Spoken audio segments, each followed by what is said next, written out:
जैसे ही movie start होती है, हमको बड़े-बड़े अंडे दिखाए जाते हैं और ये अंडे होते हैं डायनासोर्स के। उनमें से डायनासोर का एक बच्चा बाहर आने की कोशिश कर रहा होता है। उसके बाद हमें एक बच्चा दिखाया जाता है जिसको अलग-अलग डायनासोर्स देखने का बहुत शौक होता है। उसके बाद हमें उस बच्चे का बड़ा भाई दिखाया जाता है जिसके भी वही शौक होते हैं। उन बच्चों के पेरेंट्स उनको छुट्टियाँ गुज़ारने के लिए उनकी आंट के पास भेज देते हैं। उनकी आंट एक पार्क जिसका नाम जुरासिक वर्ल्ड होता है, उसकी मैनेजर होती हैं। उन बच्चों की आंट का नाम होता है क्लियर। उस दिन उनकी आंट काफ़ी बिजी होती हैं इसलिए वो बच्चों को लेने के लिए अपनी कुलीग को भेज देती हैं। बच्चे जब अपनी आंट से मिलते हैं तो बहुत खुश होते हैं। क्लियर उनको एक पास देती है ताकि वो खूब सारी मस्ती कर सकें। उसके बाद हमें एक जेनेटिक डॉक्टर दिखाए जाते हैं जो कि एक साइंटिस्ट भी होते हैं। उन्होंने एक एक्सपेरिमेंट करके एक काफ़ी पावरफुल डायनासोर बनाया होता है और ये डायनासोर उन्होंने दो अलग-अलग डायनासोर्स को मिला के बनाया था। इस नए डायनासोर का नाम इन्होंने रेक्स रखा था, जो कि काफ़ी ख़तरनाक था। ऐसा करने का उनका मोटिव सिर्फ सक्सेस हासिल करना था, जिससे जुरासिक वर्ल्ड पूरी दुनिया में मशहूर हो जाता और जिसकी वजह से पूरी दुनिया से लोग वहाँ पर आएंगे और उनको बहुत ज़्यादा प्रॉफिट भी हासिल होगा। इसके बाद हमें जुरासिक वर्ल्ड के ओनर दिखाई जाते हैं। क्लियर उनको वो न्यू रेक्स डायनासोर दिखाने के लिए अपने साथ लेके जाती है और बताती है कि वो बहुत सक्सेसफुल एक्सपेरिमेंट रहा। रेक्स को देखने के बाद वो काफ़ी हैरान रह जाते हैं क्योंकि रेक्स बहुत ही एग्रेसिव होता है और उसने यहाँ से निकलने की काफ़ी कोशिश की होती है। ये देखने के बाद पार्क के ओनर फौरी सिक्योरिटी बढ़ाने का हुक्म देते हैं और वो हुक्म देते हैं कि ओविन जो कि एक एक्स नेवी ऑफिसर होता है उसको अपनी टीम में शामिल किया जाए क्योंकि उसको डायनासोर्स के बारे में काफ़ी ज़्यादा नॉलेज होती है। उसने बहुत सारे डायनासोर्स को काफ़ी ट्रेन किया होता है। उनमें से एक डायनासोर का नाम उसने ब्लू रखा होता है जो कि ओविन का बहुत फेवरेट होता है। जुरासिक वर्ल्ड का एक मैनेजर ओविन के पास जाता है और उसको अपनी टीम में शामिल होने की दावत देता है। ओविन और वो मैनेजर काफ़ी बातें करते हुए आगे चले जाते हैं। इतने में अचानक एक न्यू ट्रेनर डायनासोर के करीब गिर जाता है। फौरन ही सिक्योरिटी गार्ड आ जाते हैं और वो फायरिंग करने वाले होते हैं, लेकिन ओविन उनको मना कर देता है। ओविन को इस बात का यकीन था कि वो डायनासोर उन पर हमला नहीं करेंगे। ओविन उस लड़के की जान बचा के खुद भी केज से बाहर आ जाता है। दूसरी तरफ हम पार्क में बच्चों को देख रहे होते हैं जो काफ़ी इंजॉय कर रहे होते हैं। वो पानी के डायनासोर को देख के काफ़ी खुश हो जाते हैं। इसके बाद हम देखते हैं कि क्लियर ओविन के पास आ रही होती है और हमें ये पता लगता है कि वो एक दूसरे को पसंद करते थे। क्लियर ओविन को रेक्स के बारे में बताती है और बताती है कि वो एक बहुत ख़तरनाक डायनासोर है। ये सुनकर ओविन फ़ौरन क्लियर के साथ चले आता है रेक्स को देखने के लिए। लेकिन जैसे ही वो लोग वहाँ पे पहुँचते हैं वो देखते हैं कि रेक्स तो वहाँ पर है ही नहीं और उसने दीवारों पे बहुत निशान डाले हुए होते हैं। दीवारों को देख के वो समझ जाते हैं कि रेक्स यहाँ से भाग चुका है। फिर फ़ौरन क्लियर कंट्रोल रूम के लिए निकल पड़ती है। क्लियर को पता होता है कि उसने एक रेक्स को ट्रैकर लगाया हुआ होता है जिससे वो उसको ढूंढ सकती है। क्लियर कंट्रोल रूम फोन करके रेक्स के बारे में उन लोगों से पूछती है। कंट्रोल रूम ऑफिसर रेक्स को ट्रैक करते हैं और क्लियर को बताते हैं कि वो तो केज में ही है और वो क्लियर को बताते हैं कि कुछ वर्कर और ओविन रेक्स के केज में चले गए हैं। ये सुनते ही क्लियर बहुत ज़्यादा डर जाती है और कहती है कि ओविन को और उसकी टीम को जल्दी से बाहर निकाला जाए।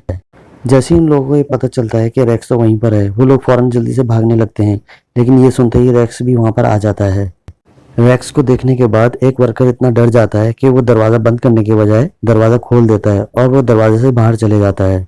ओविन भी अपनी जान बचाने के लिए भागने लगता है, पर रेक्स उसके पीछे पीछे होता है। ओविन भाग तो जाता है लेकिन रेक्स दीवार तोड़ के बाहर आ जाता है। सब लोग छुपने की कोशिश कर रहे होते हैं। जिस वर्कर ने रेक्स का दरवाज़ा खोला होता है रेक्स उसको खा जाता है और तोड़फोड़ करने लगता है। दूसरी तरफ हम ओविन को देखते हैं जो कि कार के नीचे छुपा होता है। ओविन अपनी बॉडी पे पेट्रोल डाल लेता है ताकि रेक्स को उसके बदन की खुशबू ना आए और रेक्स वहाँ से चला जाता है। फिर ओविन बिल्कुल सही सलामत कंट्रोल रूम में आ जाता है। ओविन क्लियर से पूछता है कि रेक्स कहाँ गया है और क्लियर बताती है कि रेक्स तो वहाँ से भाग चुका है और रेक्स भागते भागते जंगल चला गया है। हमारी फोर्स पकड़ने के लिए उसको जंगल चली गई है। वो रेक्स को पकड़ लेते हैं उस ट्रैकर की मदद से जो कि उसकी बॉडी में लगा होता है। लेकिन रेक्स काफ़ी तेज था और काफ़ी स्मार्ट भी। वो ट्रैकर पहले ही निकाल के फेंक चुका है। ये देखते ही वो लोग काफ़ी घबरा जाते हैं और परेशान हो जाते हैं। उनको मालूम होता है कि रेक्स अब तबाही मचाने वाला है। इसके बाद रेक्स झाड़ियों के पीछे से निकलता है। वो सब पे नज़र रखा हुआ होता है और अचानक ही रेक्स सब पे हमला कर देता है। फोर्सेस के लोग उसे पकड़ने की कोशिश करते हैं लेकिन रेक्स एक एक करके सबको अपना शिकार बना लेता है। ये देख के ओविन कहता है कि पार्क को जल्दी से बंद कर दिया जाए क्योंकि रेक्स बहुत खतरनाक डायनासोर है। लोगों की जान बचाने के लिए क्लियर पार्क का नॉर्थ एरिया बंद करवा देती है। नॉर्थ एरिया वो एरिया है जहाँ पे रेक्स था। इसके बाद हमें क्लियर के नेफ्यूज दिखाए जाते हैं जो पार्क में एंजॉय कर रहे होते हैं।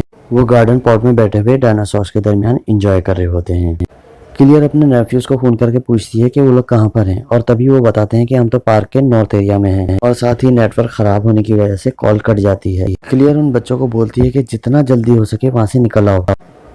फिर बच्चों को पता लगता है कि वहां पर राइड्स क्लोज हो गई हैं, लेकिन वो तो और एंजॉय करना चाहते हैं, इसलिए वो आगे चले जाते हैं और वो न्यूज़ इग्नोर कर देते हैं और गार्डन पॉट को उस एरिया में ले जाते हैं जहाँ पे जाना अलाउ नहीं होता। वहाँ पर बहुत सारे खतरनाक डायनासोर्स होते हैं।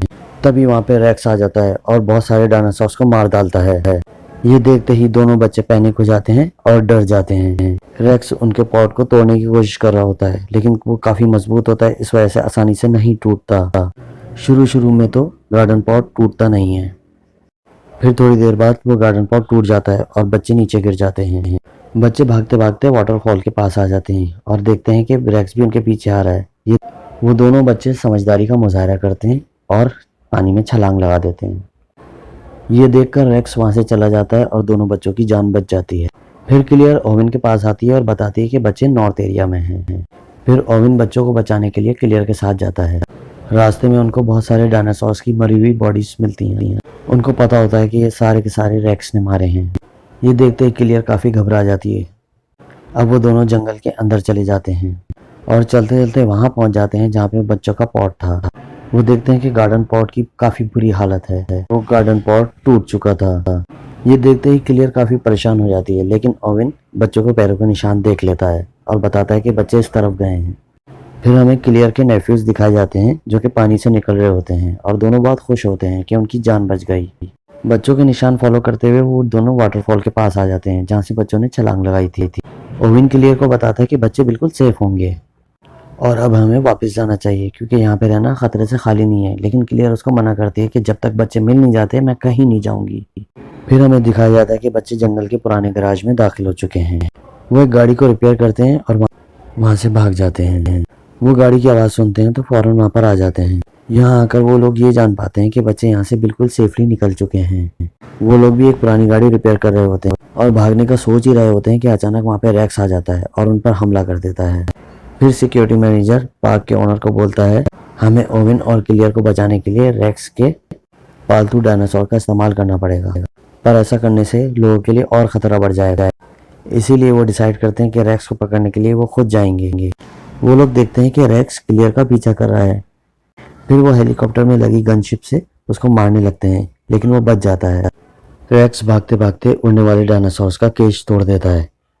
उनमें से एक उड़ने वाला डायनासोर हेलीकॉप्टर से टकरा जाता है और हेलीकॉप्टर क्रैश हो जाता है और इस क्रैश की वजह से उन दोनों की मौत हो जाती है। क्लियर को उसकी कुलीग का फोन आता है और वो बताती है कि हमने सिक्योरिटी कैमरास की मदद से उनके नेफ्यूज को ढूंढ लिया है। बच्चे हमारे पास हैं और बिल्कुल सेफ हैं। क्लियर उसको कहती है कि मैं उनको लेने के लिए अभी आ रही हूँ, तब तक तुम उनका ख्याल रखो। फिर क्लियर ओविन के साथ चली जाती है। दूसरी तरफ हम उड़ने वाले डायनासोर्स को देखते हैं जो कि पब्लिक में आ जाते हैं और काफी ज्यादा नुकसान कर रहे होते हैं। फिर हमें क्लियर की कुलीग दिखाई जाती है जो कि दोनों बच्चों की जान बचा रही होती है, पर एक उड़ने वाला डायनासोर उसको अपनी दांतों में दबा के ले जाता है। फिर दिखाया जाता है कि पानी वाला डायनासोर क्लियर की कुलीग और उस उड़ने वाले डायनासोर को निकल जाता है। ओविन और क्लियर उन बच्चों को लेकर भागने लगते हैं। फिर हम सिक्योरिटी लीडर को देखते हैं जो कि ओविन के ट्रेन डायनासोर्स को इस्तेमाल करना चाहता है और उनमें एक मशीन फिट कर देता है। जैसी ये बात ओविन को पता चलती है उसको बहुत गुस्सा आता है और वो फौरन वहां पर आ जाता है और वो सिक्योरिटी लीडर को मारने लगता है, मगर उन लोगों के पास कोई चारा नहीं होता सिवाय इसके कि वो उसके ट्रेन डायनासोर का इस्तेमाल करें। इस पर ओविन मान जाता है। फिर वो सारे मिलकर रेक्स को पकड़ने का प्लान बनाते हैं। ओविन अपने पालतू डायनासोर्स को रेक्स की खुशबू सूंघाता है और उनको आज़ाद कर देता है। वो रैप्टर्स जंगल की तरफ भागते हैं और उनको रेक्स मिल जाता है। ओविन भी अपनी पूरी फोर्स के साथ वहां पर पहुंच जाता है। अब यहाँ पर हम बहुत ही हैरानकुन बात देखते हैं। वो सारे डायनासोर्स एक दूसरे से बातें कर रहे होते हैं। ये देखकर ओविन समझ जाता है कि आखिर रेक्स भी तो एक रैप्टर्स ही है और फिर वो हमले का हुक्म देता है। फिर हमें दिखाया जाता है कि एक रॉकेट से रेक्स पर हमला किया जाता है, लेकिन वो बच जाता है। ये देखते ही सारे के सारे रैप्टर्स इंसानों पर हमला करने लगते हैं। वो तकरीबन सारी फोर्सेस को मार डालते हैं। क्लियर गाड़ी में बैठी हुई ये मंजर देख रही होती है और बहुत डर जाती है। एक इंजर्ड सोल्जर उसको कहता है कि वो यहाँ से जल्दी से भाग जाए, इसीलिए क्लियर फुल स्पीड में गाड़ी चला के वहाँ से भाग जाती है और उसके पीछे ओविन आ रहा होता है। ओविन उसको कहता है कि तुम मेरे पीछे आओ। फिर वो लोग सही सलामत कंट्रोल रूम में आ जाते हैं। सिक्योरिटी लीडर चाहता था कि रैप्टर्स उसके लिए काम करें, यानी कि उसकी जंग में मदद करें। इतनी देर में एक रैप्टर्स वहां पर आ जाता है और सिक्योरिटी लीडर को खा जाता है। फिर ओवेन और क्लियर दोनों बच्चों को लेकर बाहर आ जाते हैं। वहां पे वो देखते हैं कि बाकी 3 रैप्टर्स उनका इंतजार कर रहे हैं। ओवेन अपने फेवरेट रैप्टर ब्लू रैप्टर से बात करता है और उसके सर पे जो डिवाइस लगी होती है वो उसको निकाल देता है। जैसी डिवाइस निकलती है वो सारे के सारे नॉर्मल हालत में आ जाते हैं, लेकिन तभी वहां पर रेक्स भी आ जाता है। अब तीनों रैप्टर्स रेक्स पर हमला कर देते हैं, लेकिन रेक्स बहुत ज्यादा पावरफुल होता है, इसी वजह से वो एक एक करके सबको मार डालता है। क्लियर का छोटा नेफ्यू कहता है कि अगर उनको जिंदा यहाँ से निकलना है तो बिल्कुल रेक्स जैसा एक डायनासोर लाना पड़ेगा। ये बात सुनकर क्लियर को एक आइडिया आता है और वो भागती है अपने कंट्रोल रूम की तरफ। फिर वो एक खतरनाक डायनासोर डी रेक्स जिसका नाम होता है उसको वहां पे बुला लेती है। क्लियर डी रेक्स को अपने पीछे लगा लेती है और वो डी रेक्स को भगाते भगाते रेक्स के पास ले आती है। यहाँ हम देखते हैं कि दोनों खतरनाक डायनासोर्स एक दूसरे के आमने सामने आ जाते हैं। अब दोनों डायनासोर्स के दरमियान जबरदस्त लड़ाई हो जाती है, लेकिन रेक्स ज्यादा पावरफुल था, इस वजह से वो डी रेक्स को जख्मी कर देता है। फिर हमें दिखाया जाता है ओवेन की ब्लू रैप्टर आ जाती है और वो रेक्स पर हमला कर देती है। ये देखते ही डी रेक्स को भी काफी मौका मिल जाता है और वो उसमें हमला कर देता है। तीनों के दरमियान जबरदस्त फाइट होती है। फिर अचानक से पानी वाला डायनासोर आ जाता है और वो रेक्स को अपने दांतों में दबा के पानी में ले जाता है। इस तरह से रेक्स मर जाता है। अब डी रेक्स भी काफी जख्मी हो जाता है और वहां से चला जाता है। फिर ओविन ब्लू रैप्टर को भी इशारा करता है कि वो भी वहां से चला जाए और वो भी वहां से चला जाता है। फिर हमें दोनों बच्चों के पेरेंट्स दिखाई देते हैं जो कि अपने दोनों बच्चों से वहां पर मिलते हैं और क्लियर का शुक्रिया अदा करते हैं कि उन्होंने उन बच्चे की जान बचाई।